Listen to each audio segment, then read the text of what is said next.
Lagot kayo, ayan na. Lagot! Lagot! Ayan na. Ang kanilang karumaltuman na ginawa! May nakita tayong scene, diba, na si Mitena is may inaabot na sandata kay Danaya. I think parang i-brainwash dito ni Mitena si Danaya.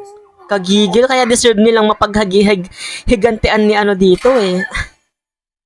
Ni Danaya. Diba, kahit nasa kanya nga yung brilyante na kayang magpagaling ng kahit anong sugat, pero hindi niya nailigtas yung mag-ama niya.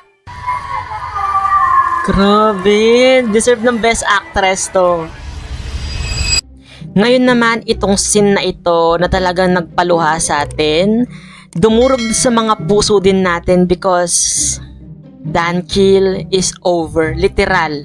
Kasi eto na maalam na nga si Akil at ang kanilang anak na si Gaia. And panoorin natin itong scene na ito na kung saan kinalaban ni Akil yung mga masasamang loob na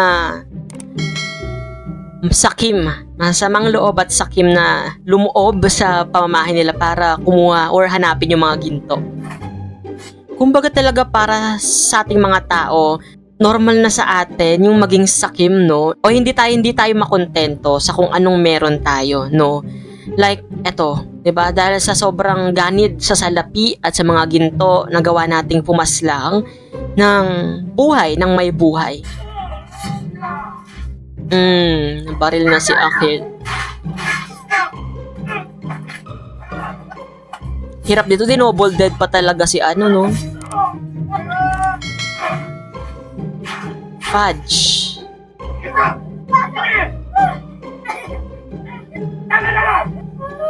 Kasi Danaya nasa kuweba pa at nangunguha ng ginto. Iwan nyo na kami! Kagi!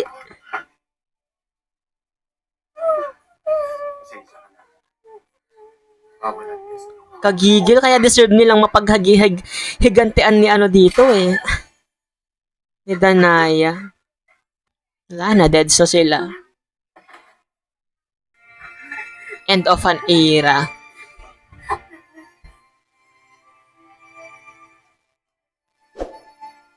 Ang sakit nito kay Danaya, no? Alam nyo, siguro ang ano dito, kaya may nakita tayong scene, diba, na si Mitena is may inaabot na sandata kay Danaya. I think parang i-brainwash dito ni Mitena si Danaya at sasabihin niya na alam ni Imaw, alam ni Cassiopeia na mangyayari to pero hindi nila pinigilan. No, parang dun pa lang bubuhos na talaga yung ano ni Danaya dito, yung galit niya, yung gigil niya sa nangyari, no? Diba, kahit nasa kanya nga yung brilyante na kayang magpagaling ng kahit anong sugat, pero hindi niya nailigtas yung mag-ama niya. Eto na yung galit ni Danaya. Aking kapangyarihan. Tinitipon ko kayo at tinatawag. Dinggin ninyo ang pagsusumamo ng isang sangring na una nang namahala sa inyo! Galing talaga umarte, no? Yung Encantadia talaga yung nagbigay ng daan para kay Sanya na mas makilala, no? Siguro kung wala si Sanya sa Encantadia, baka hanggang ngayon, ano pa rin siya, nasa mga supporting roles, no? Luckily at nakita yung potential talaga, no? Pakinggan ninyo ang nagluluksang Perfect din naman kasi siya as Danaya. Galing. at maghingi ng katarungan ng isang diwatang namatayan ng kanyang asawa at anak!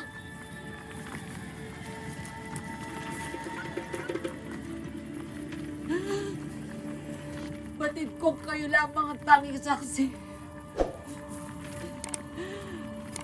Kaya't ipakita ninyo sa akin ang mga mukha ng taong pumaslang kay Akil at kay Gaia! Dagigil, ang powerful ni Danaya.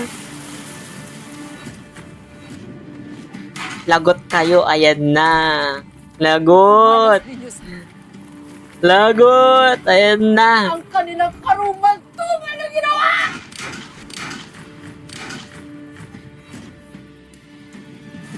Patay kayo ngayon.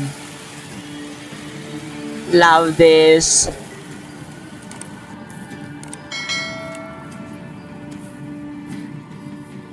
Inuutusan ko kayo ang kalikasan.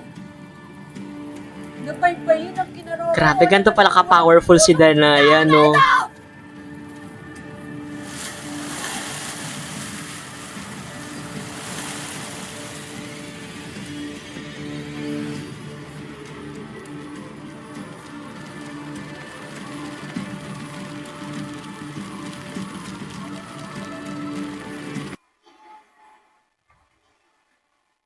Last yun, doon na sila ng mga retre.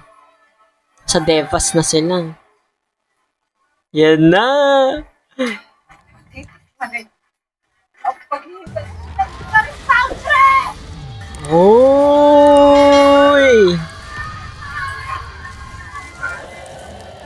Magic Circle!